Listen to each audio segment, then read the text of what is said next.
दोस्तों, आज की कहानी बहुत ही ज्ञानवर्धक है, इसीलिए सभी से यह निवेदन है कि इस कहानी को पूरा अंत तक ध्यान से सुनिएगा, जिसे जान करके आप ये जानेंगे कि कम उम्र में ही बुढ़ापा क्यों आते हैं। जैसे कि दोस्तों, सभी लोग जानते थे कि महात्मा बुद्ध एक राजा थे, लेकिन उन्होंने सब कुछ त्याग के एक सन्यासी का रूप ले लिया। तो इसीलिए उन्हें सब पता है कि हमें क्या खाना चाहिए, हमें कैसी दिनचर्या अपनाना चाहिए।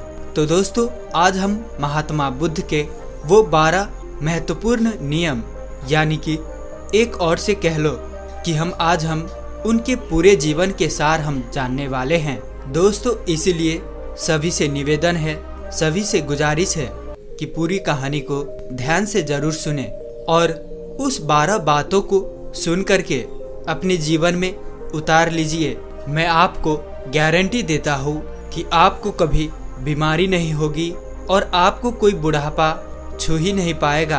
दोस्तों, इसे हम समझते हैं एक कहानी के माध्यम से। एक बार की बात है, एक राज्य में वीरसेन नाम का एक राजा था। राजा बहुत ही दयालु, बहुत दयावान और एक न्यायप्रिय राजा था। उनके 2 रानियां थी। उनके दोनों रानियां अति सुंदर, वो भी रानियां उस राजा के स्वभाव पर गई थी। वह रानियां भी बहुत ही धार्मिक प्रवृत्ति की थी। तो राजा इतने न्यायप्रिय राजा थे कि उनके प्रजा कभी दुख के सामना ही नहीं करते थे, क्योंकि राजा ने अपने मंत्रिमंडल में 9 ऐसे मंत्रियों का गठन किया था कि जिनके जिम्मे में हर एक डिपार्टमेंट बांटा गया था। तुम प्रजा का खान पान का ध्यान रखोगे, सबके मतलब अलग अलग काम बांटे गए थे। तुम्हें ये कार्य करना है, और इतना उनका सत्य हिदायत था। कोई भी अपने काम में लापरवाही पाने पर उसे मृत्यु दंड दिया जाएगा। इसलिए उनकी जो समूह में, जो उनकी मंत्रिमंडल में जो मंत्री थे, वो बहुत ईमानदारी से काम करते थे। और राजा जो है, कभी भी उसे जब न्याय करना होता था सभा में उनके साथ, तो कभी भी वो अपने न्याय नहीं करता था। वो किसी के साथ एक पक्षी न्याय नहीं करता था। वो दोनों पक्ष के एक एक पॉइंट को समझते थे। दोनों के विषयों पर, मुद्दों पर ध्यान देकर वो सही और निष्पक्ष फैसले सुनाते थे। इस तरह से राजा के प्रजा के जो राज्य थे, उसमें सब प्रजा सुखी थे। अब राजा का एक नियम यह भी था कि हर हफ्ते एक सभा लगेगी। पूरे राज्य के जितने लोगों थे, उनकी एक सभा बुलाई जाती थी। किसके घर कितने अनाज हो रहा है, किसके घर खाने को नहीं है, उसे अनाज दिया जाता था। ऐसी एक प्रकार की व्यवस्था थी। तो उनके जो सभी जो है प्रजा थे, वो एकदम सुख जीवन में चल रही थी। तो इसी समय से उनका राज्य आसानी से चल रहा था। सारी प्रजाएं सुखी थी, और इसी सुखी के वजह से हमेशा जो है सारी प्रजाएं राजा का गुणगान गाया करते थे। ऐसे ही एक दिन सभा चल रही थी। उसी सभा में एक किसान और उसकी पत्नी आते हैं और कहते हैं, महाराज, आज हमारे पास एक बहुत बड़ी समस्या है। कृपया आप हमें हमारी समस्या का समाधान करें। राजा बोलते हैं, क्या बात है, बताइए किसान। कहते हैं कि मेरे 2 बेटे हैं। अभी मेरे बेटे की उम्र बहुत कम है। अभी उसकी उम्र ज़्यादा से ज़्यादा 27 से 28 साल होगा, लेकिन वो देखने में ऐसा लग रहा है कि जैसे उसकी उम्र 60 साल हो। बाल झड़ते जा रहे हैं और उसके पेट निकलते जा रहा है। बड़ा आलसी है, कोई काम नहीं करता है। हमने अपने हिसाब से इधर उधर दबा कराया, लेकिन कोई फायदा हुआ नहीं। महाराज कहते हैं, ठीक है, मंत्री को आदेश देते हैं। मंत्री अपने राजवैद्य से इस किसान का बेटे का इलाज करवाया जाए। जो भी खर्चा होगा उस राज्य कोष से दिया जाए। मंत्री ऐसा ही करते हैं। उनके दोनों किसान के बेटे का इलाज राजकोष के खर्च से राजवैद्य करते हैं। काफी दिन इलाज चलने के बाद फिर वो किसान सभा में उपस्थित होते हैं और कहता है कि महाराज, कोई आराम नहीं हुआ। मेरा बेटा वैसे की वैसे ही है। राजा कहते हैं, ठीक है, हम इस पर विचार करेंगे। इस पर विचार चल ही रही थी कि उसी गांव से, उसी राज्य से 2 लोग और आते हैं। पति और पत्नी रोते हुए आते हैं और वे भी वही कहते हैं, समस्या यही होती जा रही है। फिर धीरे धीरे सभा चल ही रही थी कि ऐसे ऐसे एक एक करके पूरे गांव के आधा से ज्यादा लोग आए। राजा असमंजस में पड़ गए। उन्होंने तुरंत आपातकालीन सभा बुलाई कि सारे राजवैद्यों को बुलाया जाए, दूर दूर से राजवैद्यों को बुलाया जाए और दिखाया जाए कि आखिर ऐसी क्या समस्या है जिसकी वजह से हमारे राज्य के सभी नवयुवक बूढ़े दिखने लगे हैं। इस पर पूरा खोज करे, अनुसंधान करे। राजा का यह सख्त आदेश था। सारे मंत्रियों को जल्द से जल्द इस पर कार्रवाई किया जाए। पूरे राज्य के छानबीन करके सबके घर के पता लगाया जाए कि इसका क्या कारण है। बाहर से भी वैद्य को बुलाया गया। जितने जितने प्रसिद्ध वैद्य थे सारे वैद्य को बुलाया गया और फिर एक आपातकालीन बैठक की। उस आपातकालीन बैठक में सारे राजवैद्यों से विचार विमर्श किया गया कि राजवैद्य लोग, आपके पास 10 दिन का समय है। इस 10 दिन के समय में पूरे राज्य के हर एक घर घर की बीमारी का आप पता लगाइए। ऐसी कौन सी बीमारी है, क्या चीज खाने से ये हो रही है, उसे पता लगाया जाए। जो भी राजवैद्य इस बीमारी का सही सटीक पता लगा लेगा, उस राजवैद्य को पुरस्कार के रूप में मैं एक राज्य दे दूंगा। अब सारे राजवैद्य एकदम से जुट गए, अपने पोथी पथरा किताब लेकर के, और घर घर जाके रात दिन एक करके पूरा 10 दिन छानबीन चलता रहा। फिर 11वें दिन राज की सभा लगती है। उस राजसभा में सारे राजवैद्य, पूरे राज्य के लोग इकट्ठा होते हैं। फिर राजा एक एक करके सारे राजवैद्य से पूछते हैं। सारे राजवैद्य अपने अपने विचार रखते हैं। महाराज, हमने तो बहुत छानबीन किया और छानबीन के हिसाब से औषधियाँ और उपचार भी किए, लेकिन किसी को आराम नहीं मिल रहा है। तो उसमें से एक राजवैद्य खड़ा होता है जो बहुत बुजुर्ग था। उसकी उम्र लगभग 130 से 135 साल की थी और उसने कहा, हमारा जो अपना निष्कर्ष निकला, हमारा जो अपना अनुभव है, उस अनुभव से हमें यही लगता है कि यहाँ के रहन सहन, यहाँ के खाने में कुछ दिक्कत हो रही है, जिसकी वजह से ये सब हो रहा है। लेकिन हमारे पास इसका सटीक जवाब नहीं है। राजा उस बुजुर्ग राजवैद्य की बात को सुनकर असमंजस में पड़ जाता है। 130 साल का बुजुर्ग बता रहा है तो इसका समाधान क्या होगा। कुछ देर बाद वह राजा कहता है, राजवैद्य, आप अब इसका समाधान आप ही बताएंगे, क्योंकि हम आज 1 महीने से इसके कारण हम खुद बहुत ज़्यादा चिंतित है। हमारी प्रजा परेशान होती जा रही है और हम भी देख रहे हैं, हम भी इसी सोच में परेशान होते जा रहे हैं। मेरे भी बाल झड़ने शुरू हो गए हैं। हमारे परिवार में महारानियां, राजकुमार, राजकुमारियां जो भी है, सब लोग अपनी प्रजा से परेशान है। आखिर समाधान तो बताइए। फिर वह राजवैद्य हाथ जोड़कर खड़े होते हैं और राजा से कहते हैं, राजा हमें क्षमा करिए, लेकिन हमारे पास एक उपाय जरूर है। इस समस्या का सारा समाधान एक ही आदमी के पास है। अगर उस आदमी को ढूंढ के लाया जाए तो आपकी राज्य के सारे समस्याएं खत्म हो जाएगी, सारी बीमारियां खत्म हो जाएगी। उनके अलावा इसका समाधान किसी के पास नहीं है। महाराज कहते हैं, राजवैद्य जल्दी बताइए, इस शुभ काम में देरी मत करिए।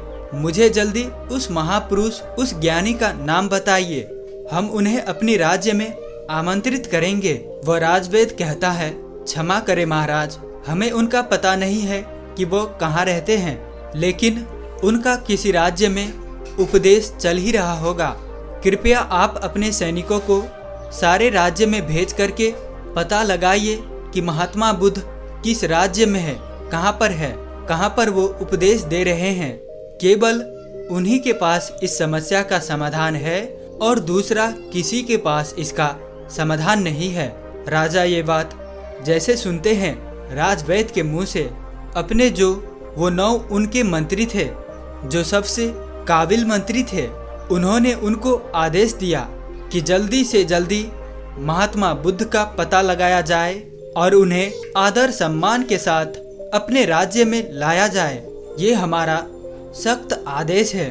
इसके लिए जितने भी सेना चाहिए, जितने भी गुप्तचर चाहिए, ले लीजिए और आप पता लगाइए इस समय महात्मा गौतम बुद्ध का उपदेश किस राज्य में चल रहा है। वह जरूर आएंगे, उनका हमारा संदेश भेजिए। अगर वह नहीं आते तो आप मुझे बताइएगा, मैं खुद उनके पास चला जाऊंगा। अपने समस्या का निवारण लेकर सारे मंत्री तुरंत चारों दिशा में फैल जाते हैं और काफी अथक प्रयास करने के बाद, काफी मेहनत करने के बाद महात्मा बुद्ध का काफी दूर राज्य में पता चलता है कि वहां उपदेश दे रहे हैं। मंत्री वहां जाता है और महात्मा बुद्ध को प्रणाम करता है और कहता है, भगवान, आपको हमारे राजा ने बुलाया है। हमारे राज्य में बहुत बड़ी बीमारी आ गया है, कृपया आप हमारे साथ चलने का कृपा करें। महात्मा बुद्ध इतने दयालु, हंसमुख, उनका तो बस एक ही उपदेश था कि हमारे पूरे भारतवर्ष स्वस्थ निरोग रहे, किसी के मन में छल कपट ना हो, कभी कोई दुखी ना हो, सभी लोग हंसते रहे। जैसे ही उन्होंने सुना सैनिक के मुंह से, उन्होंने कहा, क्यों नहीं, तुरंत चलते हैं। और महात्मा बुद्ध उस मंत्री के साथ मंत्री के राज्य में आने के लिए तैयार होते हैं और उनके साथ जो उनके शिष्य थे वो भी आते हैं। महात्मा बुद्ध को राजा दरबार में स्वागत करता है, उन्हें प्रणाम करता है, उन्हें सादर आमंत्रित किया जाता है, बड़े स्वागत सम्मान किया जाता है। और फिर वह राजा महात्मा बुद्ध से कहते हैं, आप ये हमारे प्रजा, अब देख रहे हैं इतनी विशाल प्रजा है, बड़े ही हंसमुख प्रजा थी, बड़े ही सुखी प्रजा थी, लेकिन आज इनके ऊपर बहुत भारी विपत्ति आ गई। जब इनके ऊपर विपत्ति आ गई है तो मान लो हमारे ऊपर भी विपत्ति आ गई है। ये प्रजा नहीं है, ये हमारे परिवार के सदस्य है। कृपया आप ही इन सब का समस्याओं का समाधान करें।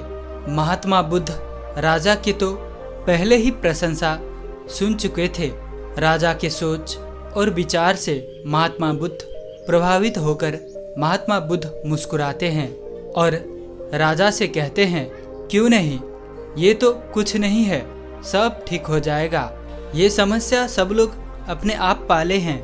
ऐसी बातें सुनकर राजा मुस्कुराता है, इतनी बड़ी समस्या है और महात्मा बुद्ध कह रहे हैं कोई समस्या नहीं है। तो राजा कहते हैं, ठीक है गुरुवर, जैसे भी हो आप हमारे प्रजा को ठीक कर दे। महात्मा बुद्ध के सामने एक चेला खड़ा था। महात्मा बुद्ध उस चेले के तरफ इशारा करता है तो चेला कहता है, ठीक है राजा, कल से मैं रोज सुबह 4 बजे आपके राज्य में हमको एक ऐसा खुला स्थान दे दीजिए जहाँ पे आपके राज्य के सारे लोग एकत्रित हो सके, जहाँ खुला वातावरण हो, जहाँ प्राकृतिक धूप आती हो, जहाँ प्रकृति की सारे हवाएं आती हो, सुनहरा माहौल हो।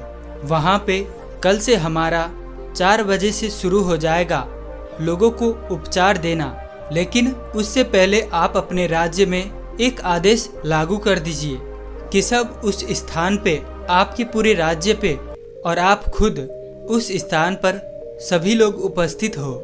सभी लोग को वहाँ से कल से ही उपदेश देना शुरू हो जाएगा और यह उपदेश 12 दिन तक चलेगा। 12 दिन करके एक एक उपदेश दिया जाएगा और 12वें दिन आपकी जो पूरी प्रजा है वह प्रजा स्वस्थ हो जाएगी। राजा शिष्य की मुंह से ये बात सुनकर बड़े खुश होते हैं। सिर्फ 12 दिन में राजा कहते हैं, ठीक है, जो भी खर्चाए आएगा वो सारे हमारे राज्य कोष से दिया जाएगा। फिर वह शिष्य कहता है, कोई खर्चा नहीं आएगा महाराज, आप निश्चित रहिए, आप सिर्फ और सिर्फ अपने प्रजा में ये सख्त आदेश करवा दीजिए, जो 4 बजे यहाँ उठकर नहीं आएगा उसे दंड दिया जाएगा। राजा ने ये आदेश लागू कर दिया और कहा कल सुबह सबको वहाँ आना है।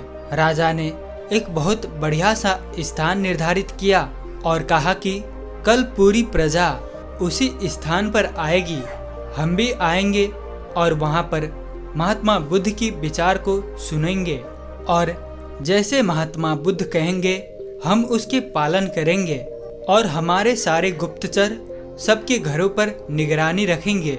जो भी उपदेश का पालन नहीं करेगा उसे सभा में दंडित किया जाएगा। ये सारी बातें घोषित करने के बाद पूरी प्रजा महाराजा को प्रणाम करती है और कहते हैं नहीं महाराज, हम सभी लोग वहाँ पर उपस्थित होंगे। महात्मा बुद्ध को सभी लोग प्रणाम करके वहाँ से चले जाते हैं। उस दिन की सभा वहीं पर स्थगित होती है। फिर अगले दिन कल से महात्मा बुद्ध के प्रवचन शुरू होने वाला था। उसमें वो उपदेश देने वाले थे। कल पहला उपदेश था तो वहाँ पे सबको 4 बजे आना था। महात्मा बुद्ध वहाँ पे 4 बजे पहुँच जाते हैं और उस राज्य के सारे लोग 4 बजे पहुँच जाते हैं। फिर वहाँ पे महात्मा बुद्ध पहला उपदेश बताते हैं।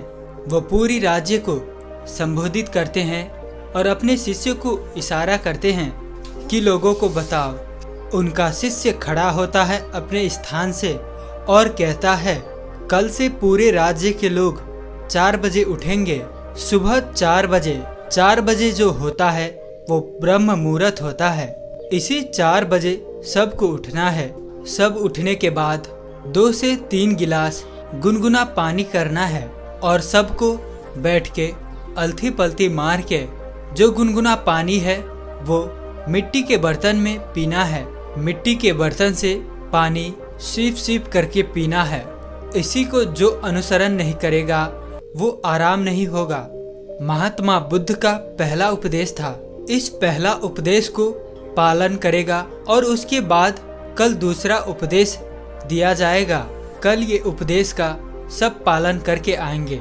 सभा वहीं समाप्त होती है। फिर अगले दिन सभी लोग समय से उपस्थित होकर वहां आ जाते हैं। सब लोगों से फिर महात्मा बुद्ध के शिष्य पूछता है क्या हुआ, कितने लोग पालन किए। सब लोगों ने हाथ उठाया और सभी ने कहा कि हमने इसका पालन किया और आज हमें बहुत आराम मिला।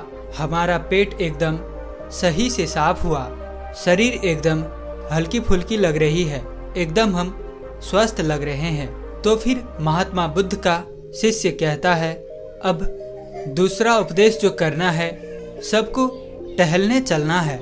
यानी कि आज के ज़माने में कहे तो सबको मॉर्निंग वॉक करना है। अपने अपने उम्र के हिसाब से सबको चलना है और चलना कितना है, 2 से 3 किलोमीटर। सबको 2 से 3 किलोमीटर चलना है। उसमें जो बच्चे हैं, नौजवान हैं, वो दौड़ेंगे और जो सामान्य लोग हैं जो 40 से 50 की उम्र के हैं वो तेज चलेंगे और चाल जो होगी 1 सेकेंड में 1 कदम और 1 मिनट में 60 कदम तेज चलना है। और जो दौड़ सके वो दौड़ेंगे। बहुत तेज नहीं दौड़ना है, सब अपने क्षमता के अनुसार 2 से 3 किलोमीटर, ज़्यादा होगा पर कम नहीं। इसी हिसाब से सुबह चलना है, मॉर्निंग वॉक करना है। ये दूसरे दिन का उपदेश था। अगले दिन फिर से सभा शुरुआत होती है। फिर से लोग सभा में आते हैं तो सबसे पहले बुद्ध के शिष्य पूछता है कि 2 दिन का नियम सबने पालन किया। सब लोग हाँ में हाथ उठाते हैं। शिष्य पूछता है कैसे आप लोगों को लग रहा है। सब लोग कहते हैं बहुत अच्छा लग रहा है, ऐसे लग रहा है कि हमको कोई बीमारी ही नहीं है। फिर शिष्य कहते हैं अब सब लोग योगा करें। योगा प्राणायाम अपने हिसाब से सब लोग करें। योगा प्राणायाम में 2 योगा प्राणायाम जरूर शामिल होगा, एक कपालभात, दूसरा अनुलोम विलोम। सारे शिष्यों ने कपालभात और अनुलोम विलोम का विधि सभी को बता दिया। अनुलोम विलोम कैसे की जाती है, कपालभाति कैसे की जाती है, सूर्य प्राणायाम कैसे किया जाता है। सभी लोग कम से कम आधा घंटा से लेकर 45 मिनट तक डेली इसे करना है। तब इस दिन की भी सभा समाप्त होती है। अगले दिन फिर सभा शुरू होती है और उस सभा में सारे लोग उपस्थित होते हैं। सारे लोग उपस्थित होने के बाद फिर सबसे दिनचर्या पूछी जाती है, किसने कितना अनुसरण किया। सब ने कहा, अब तो हमको ऐसे लग रहा है कि अब हमको कोई बीमारी ही नहीं है, हमें कोई अलार्म नहीं लगाना पड़ता, हमें जगाना नहीं पड़ता, मेरी 4 बजे अपने आप आंख खुल जाती है। यह सुनकर महाराज बड़े खुश हुए। इतना बड़ा चमत्कार, बिना कोई पैसे की हमारी प्रजा ठीक हो रही है। महाराज तुरंत खुश होकर फिर महात्मा बुद्ध को प्रणाम करते हैं और बुद्ध से कहते हैं कि आप हमारे ही राज में रहिएगा, जाइएगा नहीं। भगवान महात्मा बुद्ध मुस्कुराते हैं, क्योंकि उनका तो काम ही है हमेशा हंसते रहना, क्योंकि वे चिंता नहीं करते। फिर वो कहते हैं, अब सबका योगा प्राणायाम सब कुछ हो जाने के बाद अब सब लोगों को अगला काम जो करना है, 300 ग्राम सबको सेब खाना है। इससे और ज़्यादा खा सकते हैं, लेकिन कम नहीं। सेब खाने के बाद सब लोग जो भी अपना अपना काम है काम करेगा। उस दिन का भी ज्ञान समाप्त हुआ, सभा विसर्जित हुआ। फिर अगले दिन सभी लोग आते हैं। फिर सबसे पूछा जाता है किसको कितना आराम हुआ। सभी लोग कहते हैं कि हम तो पूर्ण रूप से एकदम ठीक हो गए। फिर वह शिष्य कहता है, नहीं, अभी तो आधी बाकी है, अभी तो आधा नियम और करना है। जब आप पूरे नियम को अनुसरण कर लोगे तो आपको कोई बीमारी नहीं आएगी। बुढ़ापा तो छूमंतर हो जाएगी, बुढ़ापा पास नहीं आएगी, मर्दाना ताकत बरकरार रहेगी। हमारे महात्मा बुद्ध के तरह सभी के चेहरे पर चमक बनी रहेगी। फिर कहते हैं कि अगला उपदेश क्या है। अब सब लोग सेब खाए हैं, सेब मान लीजिए सबने खा लिया है 7 से 8 बजे तक। उसके 2 से ढाई घंटे बाद सबको अपने फुल डाइट लेना है, सबको फुल खाना खाना है। खाने में क्या क्या खाना है, अब खाने का वो शिष्य बताता है। सबको रोटी खाना है, मल्टीग्रेन रोटी, मिक्स रोटी। वो कहता है उसमें गेहूं नहीं होगा, गेहूं अच्छा चीज नहीं है। सावा, जौ, बाजरा, रागी, मक्के और एक चना, ये 5 चीजों को सबको रोटी बनाना है और सबकी थाल में इसकी रोटी होगी। एक कटोरी दाल होगी और उसमें देसी घी गाय का डाला हुआ और एक कटोरी मिक्स सब्जी या साग होगा। सीजन के हिसाब से जो सीजन वाली सब्जी होती है वही खाना है, बिना सीजन वाली सब्जी नहीं खाना है। बिना सीजन वाली सब्जी स्टोर की होती है, वो नुकसान पहुंचाती है। साग सब्जी जो भी खाना है वो सीजन के ही खाना है।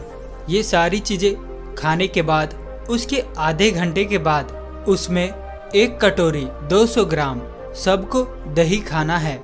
दही में गुड़ डाल के, तो जब आप खाना खा के आधे घंटे के बाद दही में गुड़ डाल के खाओगे तो आपका खाना वो सब आसानी से पच जाएगा, जो कि दही में लैक्टोबायोटिक एसिड पाया जाता है जो हमारे खाने को पचाता है, हमारे लीवर को मजबूत बनाता है। इतना जो खाएगा उसकी सारी बीमारियां खत्म हो जाएगी। अब ये आज का उपदेश हो गया, कल सब इसको अनुसरण करके आएगा। तब सब लोग खुशी खुशी अपने घर जाते हैं। जैसे वो उपदेश में बताया गया सब लोग उसका पालन करते हैं। सब फिर अगले दिन की सभा होती है, सारे लोग सभा में उपस्थित होते हैं। सबसे पूछा जाता है किसको कितना आराम है। सारे लोग कहते हैं, अहो भगवान, हमको तो कुछ बीमारी ही नहीं है, हम तो पूर्ण रूप से ठीक हो गए, हमको तो लगता ही नहीं कि हम कभी बीमार हुए थे। महाराज और खुश हो गए। राजा कहते, वाह, ये तो खाने से सब लोग ठीक हो गए, खाने से सबकी बीमारियां ठीक हो गई। धीरे धीरे ऐसे देखने में लग रहा है कि सबका मोटापा भी अपने आप चले जाएगा। तब वह शिष्य कहता है, रुकिए, अभी तो और कुछ बाकी है, अभी तो इतना ही है, आगे की और सुनिए। तो वह सबसे पहले ये बताता है, आप लोग ये भी ध्यान रखना, खाना और पीना दोनों एक साथ नहीं करना है, या तो खाइए या तो पिए। कहने का तात्पर्य है, अगर हम पानी पी रहे हैं, कोई भी तरल पदार्थ ले रहे हैं, तो हम उसको खाने से 1 घंटे पहले या खाने के 1 घंटे बाद ही लेंगे। खाते समय 1 घुट पानी नहीं पीना है और ना ही खाने के बाद हमें तुरंत पानी पीना है। खाना खाने के 1 या 1.5 घंटे बाद ही हमें पानी पीना है। इस बात को ध्यान में रखें। अब फिर बताते हैं शाम को क्या नाश्ता लेना है। जैसे सब लोग 10 से 11 बजे खाना खा लिया, अब सबको भूख लग जाएगी, तो 4 बजे 5 बजे क्या लेना है। 4 से 5 बजे सबको 1 प्लेट सलाद लेना है और सलाद सबके वजन के हिसाब से होगा। अगर किसी का 50 किलो वजन है तो उसका 5% यानी 250 ग्राम। अगर किसी का 60 किलो है तो 300 ग्राम। किसी का 70 किलो वजन है तो 350 ग्राम। किसी का 80 किलो वजन है तो 400 ग्राम सलाद लेना है। उस सलाद में क्या क्या होगा? सलाद में होगी गाजर, चुकंदर, मूली, टमाटर और उसमें 1 टुकड़ा होगा अदरक का, 3 से 4 लहसुन की कलियां होंगी और उसको स्वाद के लिए आपको छिड़कना है, तो उसमें आप काला नमक डाल सकते हैं और जीरा, भुना हुआ जीरा भी डाल सकते हैं। सलाद लेने के पहले भी कुछ खाना पीना नहीं, जैसे पहले की बता दिया है। इसे फॉलो करें और अगले दिन आए तो उस दिन की सभा समाप्त होती है। सब लोग अपने घर जाते हैं और जैसे तैसे वो नियम बताए गए थे सब लोग उनका पालन करते हैं। फिर जब वो अगले दिन सभा में आता है तो उनसे पूछा जाता है, आप लोगों को कैसे लग रहा है, आपकी शरीर कैसे लग रहा है। सब लोगों के चेहरे पर मुस्कान और सबके चेहरा जैसे एक तेज की तरह चमक रहा था। ऐसे लग रहा था कि मानो इनकी ढलती उम्र थम सी गई है, इतना एहसास हो रहा था। फिर राजा बड़े खुश होते हैं। प्रजा खुशी खुशी से सब उत्तर दे दिए। फिर वह राजा महात्मा बुद्ध के चरणों में जाकर प्रणाम करते हैं। वह कहता है, धन्य है भगवान, आपने तो सबको खाने से ठीक कर दिया। तो वो शिष्य कहता है, महाराज रुकिए, अभी तो और सारे उपदेश बाकी है। अभी जब मैं पूरा उपदेश बता दूंगा तो हमारे भगवान की तरह कोई बीमारी नहीं होगा, कभी किसी को बुढ़ापा ही नहीं आएगा। राजा कहते हैं, जल्दी बताइए गुरुवर, जल्दी बताइए, हमसे सारी चीजें सुनने को बड़ी इच्छा है। मन में भी मैं अपने आप को ऐसा महसूस कर रहा हूँ कि जैसे मुझे कोई बीमारी नहीं है। मैं अभी 16 साल का हूँ। फिर बताते हैं अब रात को क्या करना है। सबका खाना जो रात का है, सूर्य डूबने से पहले सब लोग खाना खा लेना है, क्योंकि जब सूर्य ढलने लगता है हमारे पेट पर, जब सूर्य की रोशनी पड़ता है, हमारा जो जठरा अग्नि है, हमारा अग्नाशय, वो ज्यादा काम करता है। जब धीरे धीरे सूर्य की रोशनी झड़ने लगती है, कम होने लगता है, तो जठर अग्नि काम करना बंद कर देती है। इसीलिए ऋषि मुनि लोग सूर्य डूबने से 1 घंटे पहले खाना खा लेते थे। तो इसके 2 फायदे हैं। जब आप सूर्य डूबने के पहले खाना खा लेंगे तो आपका सारा खाना पच जाएगा, और जब आप सोने जाएंगे तो 3 से 4 घंटा में आपका खाना पूर्ण रूप से अच्छी तरह से पच जाएगा। इसके फायदे, एक तो आपकी नींद बढ़िया आएगी। अगर आप लेट खाना खाते हैं, अपने जीवन को बिगाड़ लेते हैं, तो उसमें क्या होता है, आपको जल्दी नींद नहीं आएगी, आपके पेट में अच्छे से खाना डाइजेस्ट नहीं होगी, पचेगा नहीं। इससे आपको गैस एसिडिटी बनेगी। इसीलिए आपको सूर्योदय से 1 घंटे पहले रात की खाना खा लेना है। और खाने में क्या क्या लेना है, वही मल्टीग्रेन रोटी और साग सब्जी सीजन के हिसाब से, बस 2 चीजें। और खाना कितना खाना है, नाम मात्र, यानी कि हल्का खाना खाना है जिससे लगे कि आपने खाना नहीं खाया है। फिर उसके 1 घंटे के बाद आपको 1 गिलास दूध पीना है। उसमें 3 ग्राम हल्दी डाल देना है। हल्दी शुद्ध घर की होना चाहिए, बाजार के नहीं। उसे उबालकर फिर ठंडा हो जाए फिर आपको पीना है। हल्दी वाला दूध आपकी सारी बीमारियों को नाश कर देगा। ये इतनी शक्तिशाली होती है। अब सब इसको पालन करेंगे और उसको फॉलो करने के बाद दूध पीने के तुरंत बाद सोने नहीं चला जाना है। दूध पी के 1-2 घंटे के बाद सोने चला जाना है और आपको रात्रि के 10 बजे तक में सोने चला जाना है। जब आप 10 बजे सो जाएंगे आपको फर्स्ट क्लास नींद आएगी। आपके सारे खाने डाइजेस्ट हो गए।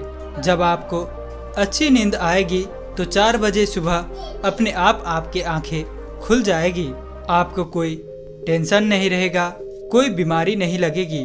आखिरी में शिष्य कहता है, ध्यान से सुनिएगा, सबको वर्तमान में जीना है, सबको बच्चे की जिंदगी जीना है।